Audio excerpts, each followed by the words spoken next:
Enquanto as Nações Unidas estimam que, mantendo o ritmo atual, haverão 575 milhões de pessoas vivendo na pobreza extrema até 2030, o ranking da Forbes de 2023 listou 2.640 bilionários dispersos em 77 países ao redor do mundo. Se pararmos para analisar bem, o universo é exatamente como uma moeda. Sempre vão existir dois lados, um positivo e outro negativo. Samuel Butler certa vez disse: disseram que o amor pelo dinheiro é a raiz de todos os males. O mesmo se pode dizer da falta de dinheiro. Para alguns, o dinheiro seria a solução de todos os seus problemas. Para outros, o dinheiro é a causa de todos os seus problemas. E para outros, bilionários deveriam dividir seu dinheiro com a maioria do povo ou então pararem de existir. Mas afinal de contas, quem está certo? Você já parou para se perguntar pelo menos o que é o dinheiro? Será que o dinheiro é o grande responsável pela pobreza e riqueza das pessoas? Parece óbvia a resposta, mas ela não é. Para entender isso e talvez a verdade mais sombria sobre o dinheiro, nós precisamos conhecer um pouco da sua história. Se hoje nós temos cédulas, moedas, Pix, TED e inúmeras outras formas de realizarmos troca entre o nosso recurso financeiro e a mercadoria que desejamos,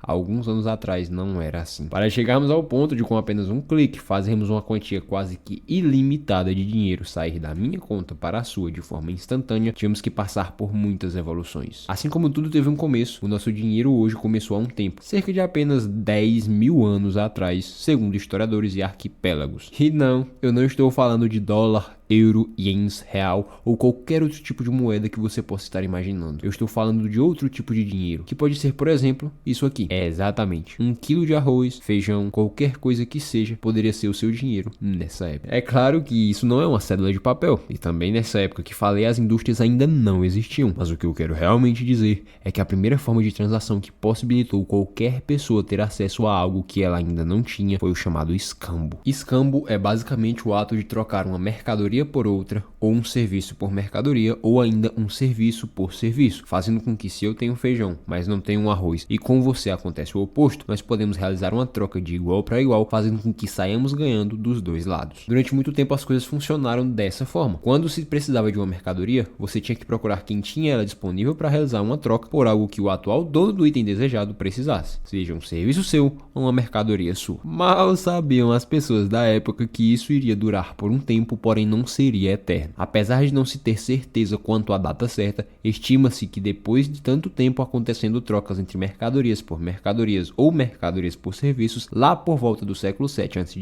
na Lídia, as primeiras moedas de metal foram cunhadas. Segundo o BBC.com, essas moedas eram feitas de uma liga de ouro e prata chamada elétron e eram cunhadas com símbolos para indicar o seu valor. Após essa moeda surgir, com o decorrer do tempo foram surgindo mais e mais moedas até chegarmos em outro ponto importante da história: a criação do primeiro dinheiro de papel. Muito por conta de uma necessidade, no ano 1000 da nossa era, surgem as primeiras cédulas monetárias do mundo, o jiaozi chinês. E se eu falei necessidade, não foi exagero. As civilizações da época perceberam que os materiais no qual eram feitos as moedas tinham um peso pequeno se você pegasse elas de maneira separada, por unidade. Agora, quando juntavam-se 50, 100 ou até mesmo 500 dessa moeda, o peso para se carregar esse pagamento era quase que insuportável, tanto para os humanos quanto para qualquer animal. Assim, foi na província chinesa de Sichuan que o império emitiu oficialmente o primeiro papel moeda do mundo, o jiaozi, feito a partir da casca da amoreira. Apesar desse acontecimento ser histórico, ele pode acabar às vezes sendo esquecido por conta de outro acontecimento bastante emblemático no ano de 1792. Foi nessa data quando o dólar se tornou por decreto a moeda oficial dos Estados Unidos. Mas por que eu falei tudo isso? Eu precisava chegar até esse ponto da história para começarmos a falar de forma clara sobre a tal verdade sombria do dinheiro. No exato momento em que eu parei na história, foi a oficialização do dólar como moeda dos Estados Unidos. Veja que em um pequeno espaço de tempo, a gente passou a falar de uma época onde um pacote de arroz podia te garantir um pacote de feijão, para outra realidade de anos à frente, onde esse quilo de feijão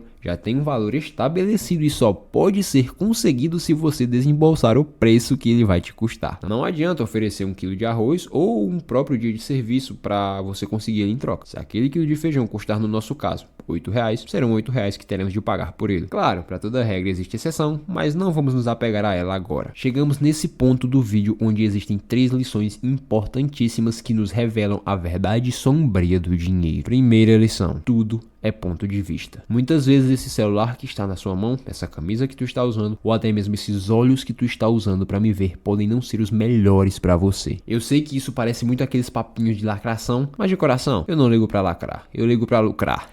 Brincadeiras à parte, o que eu quero dizer com tudo é ponto de vista é exatamente o fato de que esse celular, que pra tu pode ser uma porcaria, pra alguém que está precisando falar com a mãe, namorada, filho ou filha de maneira urgente, ele é mais do que suficiente. Essa camisa que pra ti pode ser ruim, feia ou inútil, pra alguém que está passando frio, pode ser a exata roupa necessária pra tirar essa pessoa desse estado atual. E os teus olhos, que muitas vezes você não tem nem noção do quão bom eles são, seriam úteis para quem sonha em enxergar também. Com base nessa linha de raciocínio, foi que surgiu o que a gente viu, que é o escambo, onde muitas vezes a pessoa X que tinha muito arroz achava que aquilo já não era tão útil quanto o feijão que a pessoa Y tinha. Assim, as necessidades de ambos poderiam ser satisfeitas com o simples ato da troca. Ou seja, aquilo que você tem hoje pode ser o desejo de alguém, da mesma forma que algo de alguém pode ser o seu desejo. A segunda lição importante disso é: a necessidade move o mundo. Eu desafio você a me mostrar, citando nos comentários desse vídeo, caso exista qualquer período da história onde foi criado algo, que tenha ocorrido alguma grande construção ou que tenha ocorrido uma grande revolução e que esse ocorrido não tenha sido motivado por uma necessidade. O grande problema disso tudo é que existem as necessidades reais e as necessidades criadas. Calma, eu vou te explicar a diferença delas agora. As necessidades reais são aquelas coisas que de fato todo mundo precisa por obrigação, afinal são atividades necessárias do corpo humano,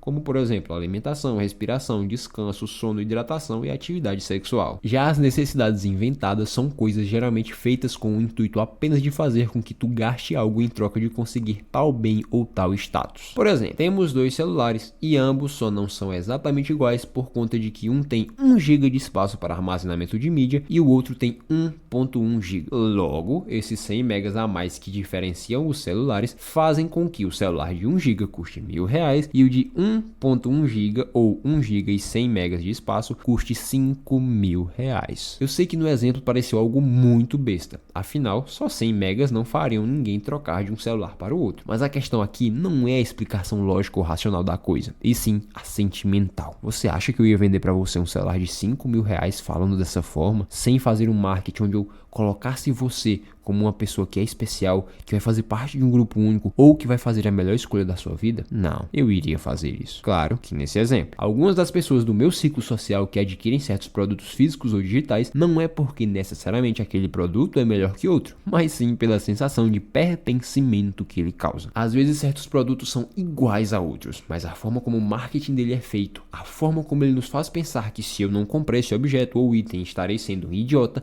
me leva à decisão de fazer parte das pessoas que realizaram aquela compra. É exatamente aí que mora o problema. Alguns ou grande parte desses produtos não essenciais podem ser feitos por pessoas que vivem na matrix da aquisição monetária. Eu sei que provavelmente você não sabe o que é isso, mas esse negócio que chamo de matrix da aquisição monetária se trata de uma realidade onde algumas pessoas estão vivendo presas há muito tempo. Essa realidade que algumas pessoas estão vivendo trata-se de um mundo em que quanto mais dinheiro você tem, mais legal você é. Nessa matrix você faz de tudo, seja legítimo ou não, com o único objetivo de ganhar mais dinheiro a todo momento. Não importa se você tem 100, 1.000, 10.000 ou 1 bilhão, a sua vida gira em torno de fazer mais dinheiro. Então, essas pessoas que vivem nessa matrix passam a sua vida inteira focadas em fazer dinheiro diariamente, sem falhar e nem tirar um dia sequer para desfrutar, se divertir ou curtir. Até que, infelizmente, chega o dia do seu falecimento e no lugar desse humano simplesmente fica ou pode ficar outro humano treinado por seu antecessor ou que pensa da mesma forma de seu antecessor que agora finalmente está descansando. Bem, em relação a isso, cuidado para não fazer parte dessa matrix. Buscar ganhar dinheiro, ser rico, milionário, enfim, não é errado. Inclusive, eu estimulo você a fazer isso e logo mais tocaremos nesse assunto de novo. O errado é quando você faz do ato de querer ficar rico, milionário, enfim, algo que terá de acontecer mesmo que tu passe por cima do que é certo ou errado. Eu sou a favor da ambição, mas da ambição inteligente. Aquela ambição que trata-se de você ser grato sempre pelo que tem,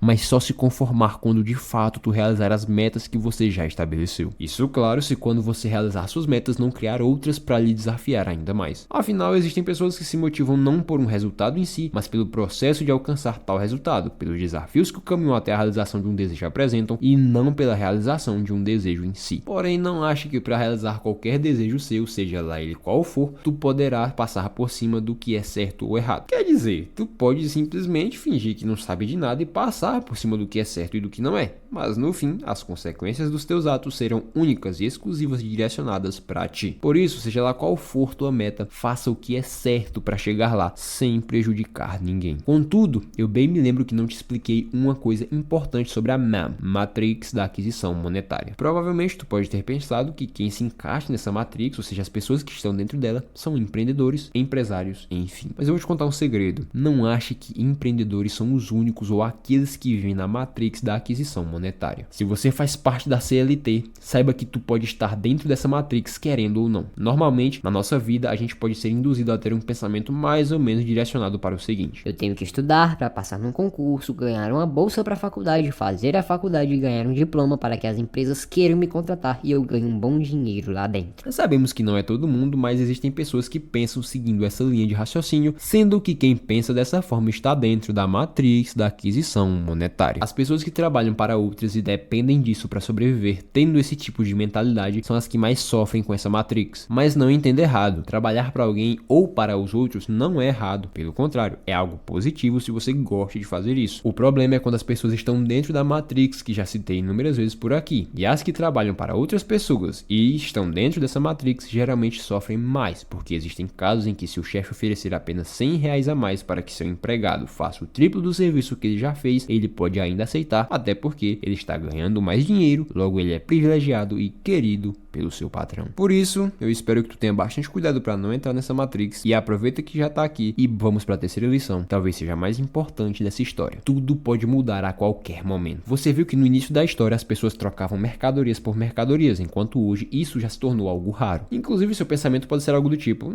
aconteceu isso no passado, mas hoje é impossível desse tempo voltar. Bem, eu te falo que não é. As chances são baixas, mas assim como você provavelmente não acredita hoje que é possível alguém trocar mercadorias por mercadorias ou serviços por mercadorias, as pessoas que viviam na época do escambo também não acreditavam que um dia existiria algo chamado dinheiro. Tudo pode mudar a qualquer momento e isso é provado não só com toda essa transformação contada até agora, mas em diferentes momentos da história também. Portanto, quando somamos todas as 3 lições aprendidas com a história do dinheiro, chegamos na verdade mais sombria de todas sobre o próprio dinheiro. O dinheiro não é o problema, nem tem como ser o problema, porque ele é apenas uma ferramenta. As 3 lições que a gente aprendeu foram: tudo é ponto de vista, a necessidade move o mundo e tudo pode mudar a qualquer momento. Você percebeu que desde a primeira até a terceira lição, mesmo que de forma oculta, aquela sombria verdade sobre o dinheiro já estava presente. Você achar que o dinheiro é o problema de todas aquelas coisas que mostrei no início do vídeo é o mesmo que culpar uma faca por alguém ter pego ela e jogado contra outra pessoa. Da mesma forma que uma faca na mão de alguém do bem é uma ferramenta para se fazer uma ótima refeição, na mão de uma pessoa ruim, ela pode se tornar uma arma mortal. Mas o problema não é a faca, afinal ela não deixou de ser uma faca. O verdadeiro problema é quem está com a faca. Essa mesma analogia pode ser usada para o dinheiro. Ele não é o problema, porque ele nunca deixou de ser apenas uma ferramenta. Agora, a forma como as pessoas encaram essa ferramenta ou tomam conta dela é que faz toda a diferença, se é que você me entende. E assim como qualquer ferramenta, ela se torna um recurso. Recurso esse que você tem diferentes maneiras de conseguir. O grande porém dessa situação é que nessas diferentes maneiras que existem, você pode acabar sendo sugado para dentro da Matrix da aquisição monetária tantas vezes citadas nesses vídeos. Para você ser arrastado para dentro dessa Matrix é questão de um estalar de dedos. E você sabe que uma vez dentro dela, para sair é complicado. Por esse motivo eu estou aqui para te apresentar uma possibilidade de caminho onde você tem menos chances de cair naquela Matrix e tem mais chances de viver uma vida que chamo de Silfa. Saudável, livre, feliz. Mas quando eu falo de te apresentar um caminho, não é que eu seja um especialista nesse mundo e que não sei mais o que, não, nada disso. Na verdade, eu estou aqui para viver diariamente contigo esse caminho que te apresentarei. Esse caminho que talvez possa nos possibilitar ter acesso aos recursos mais importantes do mundo com uma vida Silfa, chama-se empreendedorismo. Francisco, mas empreender não é para todos. Francisco, tu tá maluco? Como vou largar meu emprego para empreender? Francisco, larga de ser besta. Empreender é dom. Tenho quase certeza que tu pensou algumas dessas coisas que falei agora ou ainda outras que não citei. Mas fique tranquilo, porque nesse vídeo aqui eu apenas estou te apresentando o caminho que eu estou seguindo diariamente e quero seguir com você que está aí do outro lado, não só como um empreendedor, mas como um verdadeiro aprendedor. Vou te mostrar nesse canal tudo voltado ao empreendedorismo, mas ao empreendedorismo real, sem invenções para te enganar, sem mimimi, sem romantização e sem esconder o jogo. Aqui você verá conteúdos focados em agregar valor de verdade voltado para o lado dos negócios e empreendedorismo de verdade, apresentado de um jeito único. Óbvio que se eu fizer um bom trabalho, serei remunerado por isso, e graças a Deus. Mas o que eu quero aqui é desbravar esse mundo para passar conhecimento e experiências para você que está aí do outro lado. E tudo isso para que nessa minha curta passagem pela Terra, eu agregue valor na sua vida e te ajude de alguma maneira. Agora, eu te recomendo fortemente a assistir esse vídeo que está aparecendo para ti na tela agora, onde estão os melhores conselhos de grandes empreendedores da nossa era. Te vejo no nosso próximo encontro.